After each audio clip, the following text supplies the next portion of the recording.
Mesdames, Messieurs, bonsoir et merci de suivre le 20h de la télévision du Burkina. À la une de l'actualité ce soir, des étudiants à l'Assemblée nationale. Ils n'y seront pas pour une visite guidée, mais plutôt pour guider les parlementaires. Le programme volontariat de la représentation nationale prend forme. Son initiateur rend compte. Elle va se poursuivre et même s'intensifier au regard de la situation.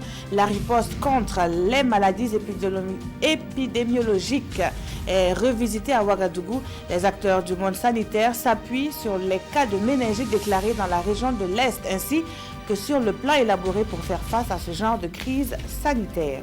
Dans l'actualité également, cette annonce de l'ONU qui affirme détenir des preuves sur l'implication directe des responsables de l'État saoudien dans le meurtre du journaliste Khashoggi, une accusation qui souligne également la préméditation et la planification de l'acte perpétré le 2 octobre dernier en Turquie. Bienvenue à tous. 2 civils tués, une brigade de gendarmerie réduite en cendres. Les stigmates de l'attaque dans la nuit du 6 au 7 février dernier, sont encore visibles à Kongoussi. Sur le terrain, ce 8 février, une délégation gouvernementale conduite par les chefs des départements de la sécurité de l'administration territoriale, tout en rassurant les populations. Les 2 membres du gouvernement ont tous deux prôné la franche collaboration entre elles et les forces de l'ordre. Je vous invite à présent à suivre un extrait du ministre de la Sécurité à l'issue du constat à Kongoussi. Ils ont une mission ici, c'est celle de protéger les populations. Nous avons vécu un acte de lâcheté et ces lâches pensent que la lâcheté peut prévaloir à la détermination. Ils se trompent. Les gendarmes vont rester là et ils vont continuer de faire leur travail de protection de la population. Nous ne reculerons pas d'un pouce.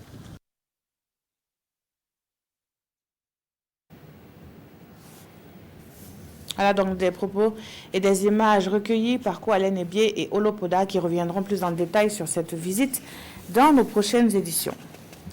À Kossiam Rock, Marc-Christian Kabouré a accordé une audience au Lions Club. Le club service international de bénévoles a dépêché une délégation pour une visite de courtoisie au président du Faso, la teneur des échanges avec Cyril Lassina Ouattara et Maïmouna Traoré. À la veille de la tenue de ces assises à Ouagadougou, le conseil des gouverneurs du district multiple 403 du Lions Club vient témoigner sa gratitude au président du Faso, Roch-Marc Christian Kabouré, un ami des Lions, selon le président du conseil. Le district multiple 403 regroupe 21 pays d'Afrique de l'Ouest et du Centre. La rencontre de Ouagadougou sera consacrée à l'évaluation des activités dans ces pays membres. À l'occasion, le Burkina Faso sera érigé en district.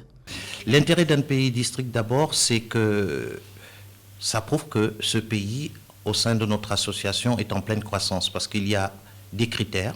Il faut nécessairement être au moins 1250 adhérents et 35 clubs pour devenir un district. C'est l'une des conditionnalités principales. L'avantage, c'est que vous avez un gouverneur qui ne se déplace plus de pays à pays pour évaluer les clubs passés sous sa juridiction. Il est à l'intérieur de son pays, ça lui permet d'avoir une meilleure visibilité et ça permet surtout, chaque année, pour ce pays, d'obtenir un gouverneur. Les Lions du Burkina Faso organisent en avril prochain leur premier congrès. Un congrès qui se tiendra sous le parrainage du président du Faso.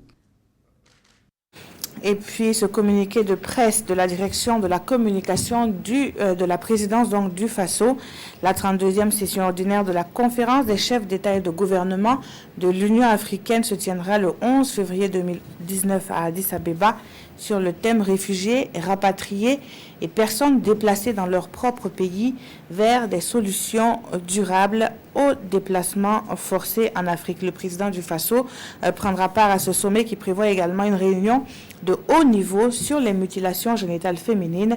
Et cette rencontre s'inscrit dans l'agenda 2063 de l'UA qui appelle donc à l'élimination de toutes les formes de violences sexistes, y compris les MGF.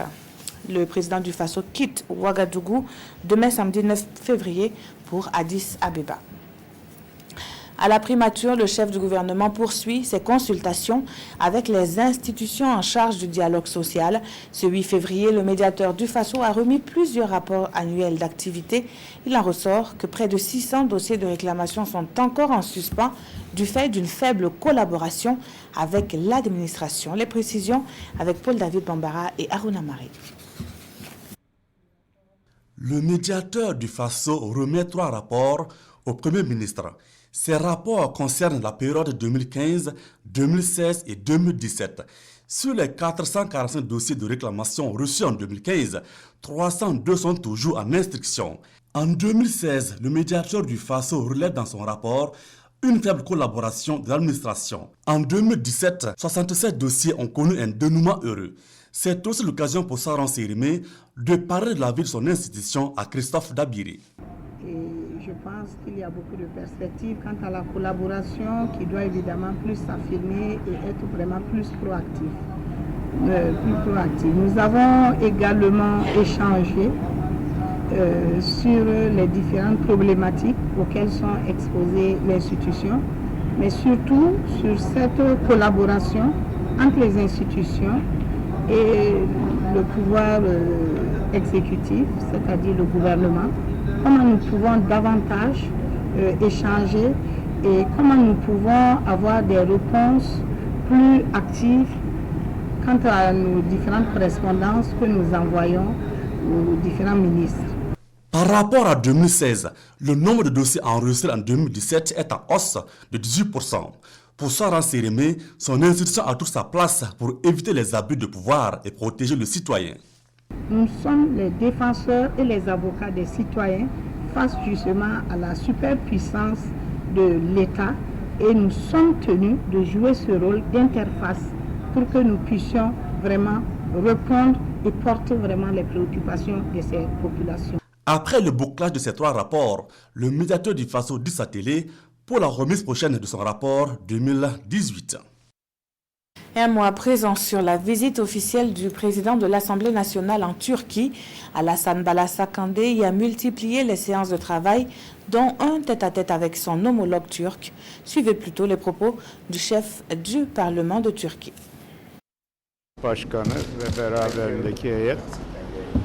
Le président de l'Assemblée nationale du Burkina Faso ainsi que la délégation qui l'accompagne ont effectué une visite officielle en Turquie hier et aujourd'hui. Nous avons procédé d'abord ce matin à un tête-à-tête avec Monsieur le Président et ensuite à des entretiens interdélégations lors desquels nous avons évoqué non seulement la coopération entre les 2 parlements, la coopération économique, la coopération commerciale, culturelle sur tous les plans et tous les niveaux.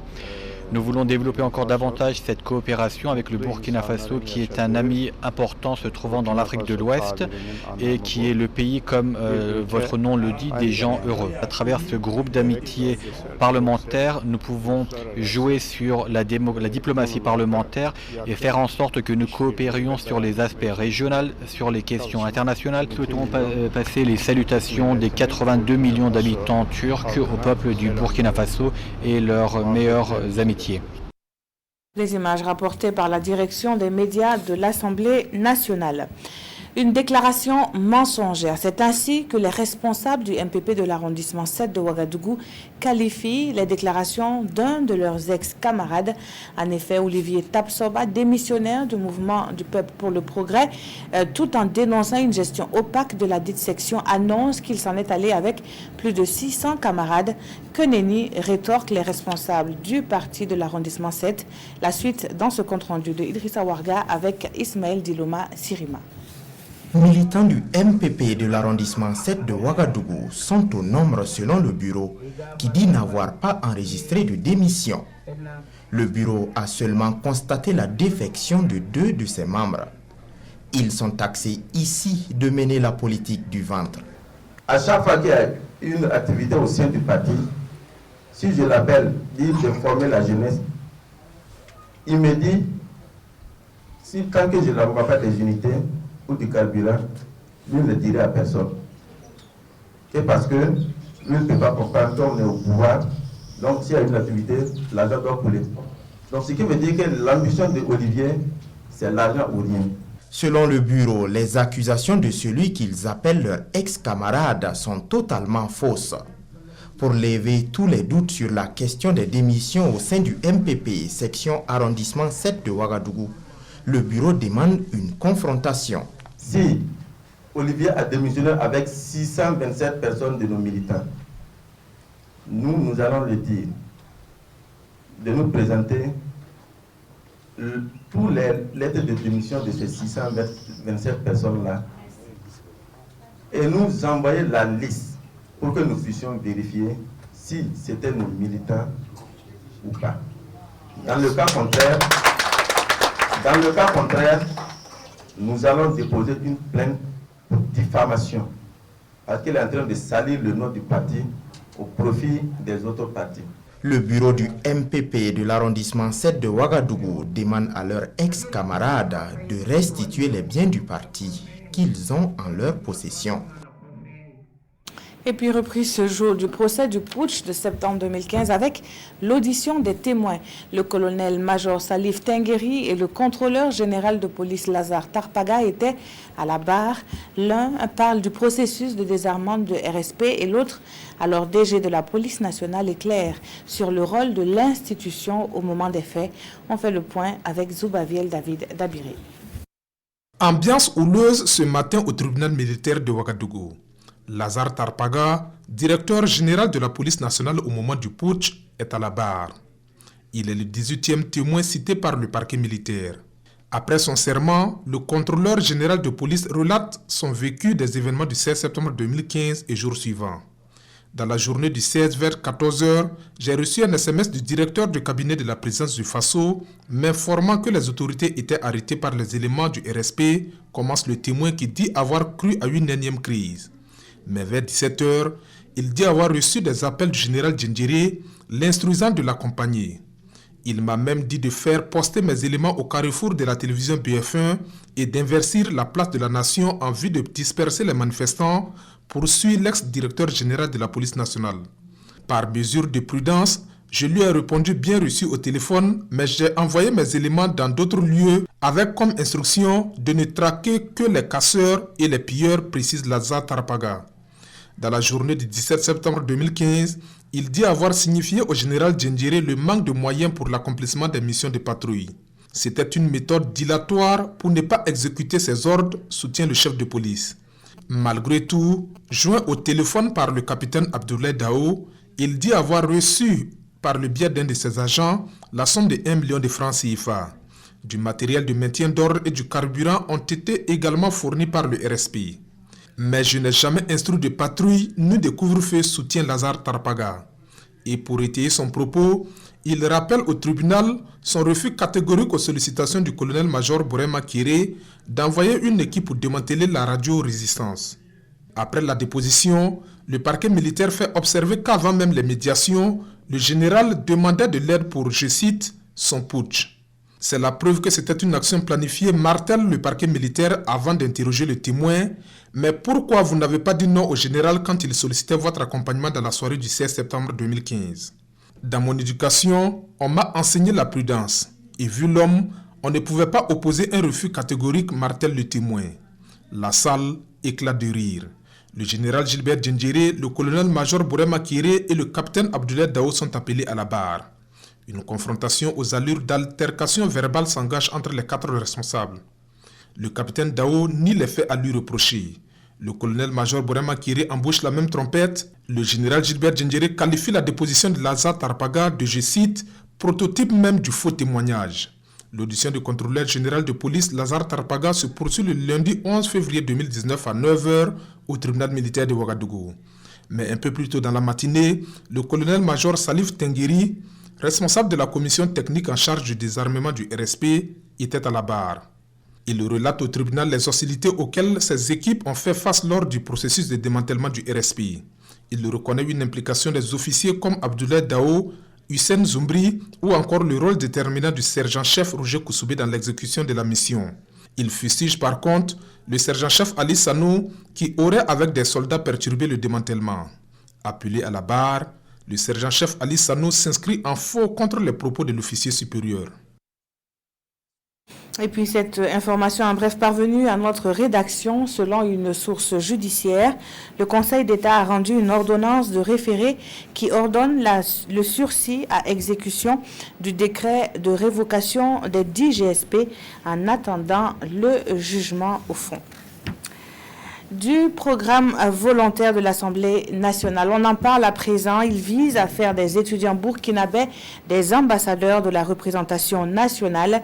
L'idée est de recruter une centaine d'étudiants stagiaires par session rémunérés à 100 000 francs CFA par mois.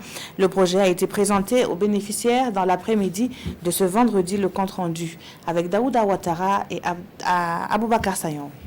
Leadership de son président, l'Assemblée nationale ouvre ses portes aux étudiants burkinabés. Le programme volontaire de l'Assemblée nationale, présenté par Alassane Bala Sakandé aux représentants des associations syndicales d'étudiants, permettra de recruter à chaque session ordinaire de l'Assemblée nationale 100 étudiants pour un stage de 3 mois.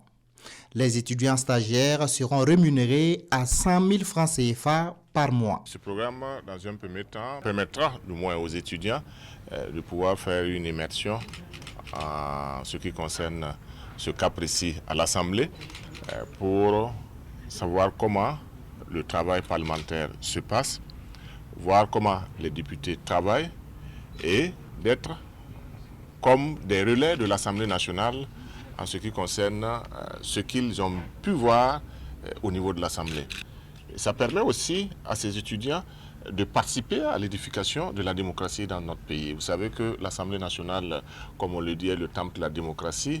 Des critères de sélection existent. Le programme est ouvert aux étudiants de toutes les filières des universités publiques et privées du Kadiogo, mais seuls les étudiants qui ont au moins atteint la 3e année sont concernés. Le genre est pris en compte. Les 100 stagiaires seront composés de 50% des deux sexes. Le programme intègre également un volet social. 60% de l'effectif seront des étudiants en situation difficile et 40% seront retenus sur la base de leur bonne performance. Nous préférons être prudents pour le moment et nous donner le temps d'analyser cette information qui nous a été donnée pour en tout cas apprécier en profondeur sur en tout cas ce programme qui est lancé par l'Assemblée nationale. Nous estimons que c'est toute une première au sein de l'Assemblée nationale parce qu'avec la succession des présidents de l'Assemblée, nous n'avons vu aucunement ce genre de projet et nous estimons que ça vise effectivement à améliorer les conditions de vie des étudiants et nous prions à ce que ce projet puisse continuer. Placés sous la responsabilité du directeur des ressources humaines de l'Assemblée nationale, les stagiaires suivront une formation avant d'entamer leur stage. Les 100 étudiants de la première vague doivent en principe faire leur premier pas à l'hémicycle en mars prochain avec le début de la première session ordinaire de l'Assemblée nationale. En santé, les acteurs revisitent le plan de préparation et de riposte des maladies épidémiologiques. Et pour cause, la méningite sévit dans l'est du Burkina en ce début d'année 2019. À l'hôpital de Tengandogo, dans la capitale, il est question d'harmoniser les conditions à tenir dans ces cas. Amadou Ilboudo et Zalissa Sanfo nous en parlent. Période de vent, d'harmattan sec chargé de poussière. Période propice à la transmission des maladies épidémiques. Et déjà, c'est la méningite qui frappe à la porte de l'Est. Même si la situation est sous contrôle selon les autorités, les spécialistes recommandent tout de même une grande vigilance. Et côté technique, ici c'est une rencontre pour présenter le plan de préparation et de riposte contre les maladies épidémiques. C'est un plan de préparation. Nous avons décrit les différentes stratégies, les différentes activités également qu'il faut mettre en œuvre avant, pendant et après une épidémie. Dans les grandes lignes, c'est essentiellement décrire l'analyse situationnelle, décrire les différents risques, les risques potentiels qui existent. Et au regard de cette analyse situationnelle, nous avons décliné nos stratégies et c'est un document également qui est un document de mobilisation des ressources qui va permettre en cas d'épidémie Voilà ce que nous allons mettre en œuvre comme stratégie pour pouvoir éradiquer cette épidémie. Mouvement transfrontalier des populations et contexte sécuritaire difficile. Le risque épidémique est non négligeable. Mais les acteurs ont foi qu'avec un bon plan de riposte, le Burkina Faso fera face à toutes les éventualités.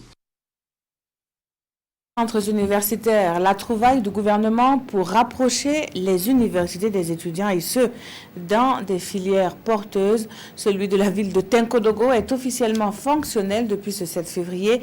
Le centre propose des activités académiques dans les secteurs de l'agronomie et de l'élevage.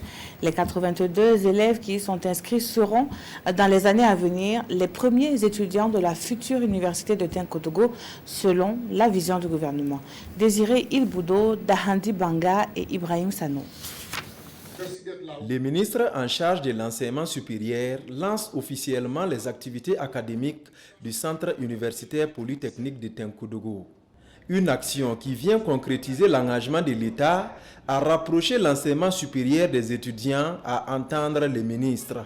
C'est une politique volontariste voulue donc par le président du Faso qui a pris l'engagement de faire en sorte qu'avant la fin de son mandat, il va œuvrer à doter chaque région d'un centre universitaire polytechnique qui va progressivement évoluer vers le statut d'université. Donc la volonté, c'est de faire en sorte effectivement que ce dispositif qu'on met en place puisse prendre en compte les préoccupations du milieu. Ce centre a à son sein 82 étudiants répartis dans 2 disciplines, à savoir l'agronomie et l'élevage. Nous sommes très heureux et très émus et pour l'occasion et pour l'opportunité qu'on nous donne d'être l'une des premières promotions au Burkina. Nous attendons que le ministre et la délégation qui s'occupe des œuvres universitaires prennent compte de nos doléances. Nous avons assuré donc les autorités universitaires et le ministère, n'est-ce pas, de notre futur accompagnement.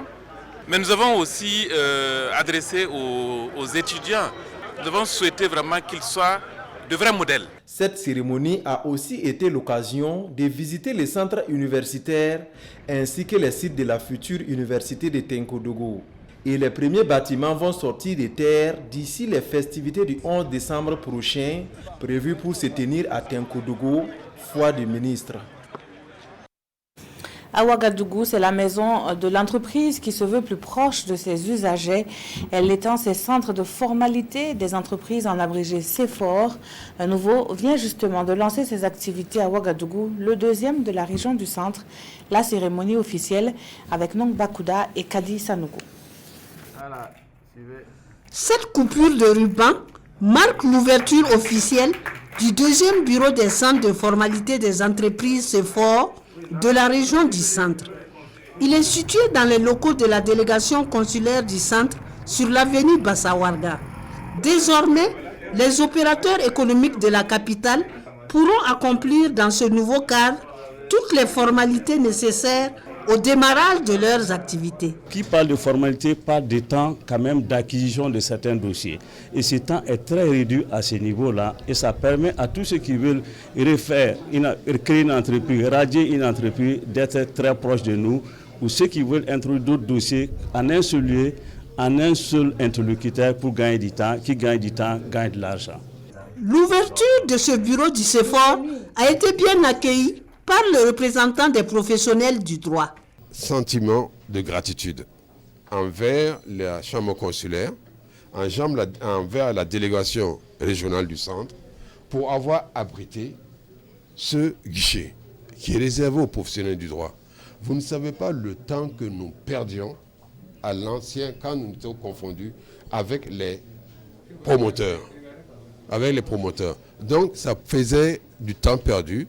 À l'instar des 14 centres déjà fonctionnels, ce bureau du CEFOR sera un centre de référence pour les affaires et les investissements dans notre pays. Une presse plus autonome au service de la liberté d'expression et d'opinion au Burkina, c'est le vœu du chef du département de la communication pour cette année 2019. La traditionnelle cérémonie de présentation de vœux du ministère a eu lieu dans l'enceinte de l'Institut de formation en sciences de la communication. Le compte rendu avec Roger Cam et Zalissa Sanfo. C'est en ayant en mémoire tous ceux qui ne répondent plus présents à leur poste de travail, fauchés par la mort, que le ministère de la Communication débute cette traditionnelle cérémonie de présentation de vœux. Passer ces instants de souvenir, place aux perspectives. Le premier vœu exprimé, un pays où se promeut la liberté d'expression et d'opinion. Cette cérémonie de présentation de vœux est aussi une occasion pour Rémy Fulgence Danguinou de féliciter ses collaborateurs pour le travail abattu en 2018. Les attentes aussi sont nombreuses. C'est important que la communication puisse permettre de renforcer la cohésion nationale. Il est important que les relations avec le Parlement soient plus fluides afin que la discussion de la loi, le contrôle de l'État se fasse dans de meilleures conditions.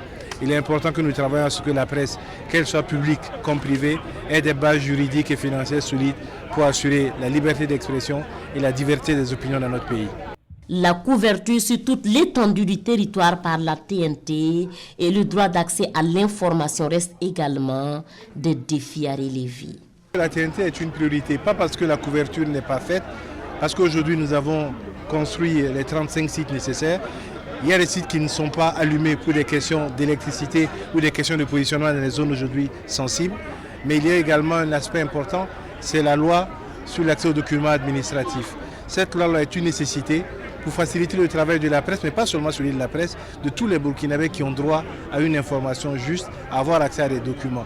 Je pense que si nous réussissons ce challenge-là, nous aurons gagné une bonne partie de cette année 2019. Des certificats de reconnaissance et des prisons ont été décernés à 18 agents qui font valoir leur droit à la retraite. Une manière pour le ministère de remercier ces agents pour le travail abattu durant ces longues années. Elle est en quête d'une équité entre les genres, sans occulter les valeurs burkinabais. Et cette quête, elle en a fait son nom de baptême, car il s'agit de la cellule genre du Carrefour international du théâtre de Ouagadougou. Depuis 2012, la cellule dépeint la stigmatisation à travers des pièces théâtrales. Les enjeux avec Césaire Carrefour et Estelle Judith Sorba.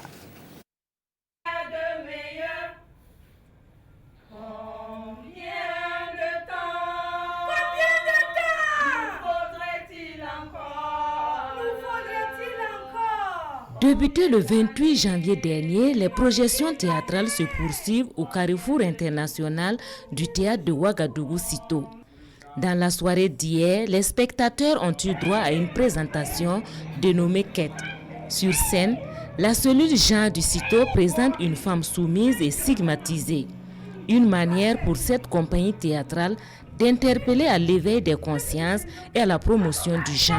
On avait envie de passer des tableaux.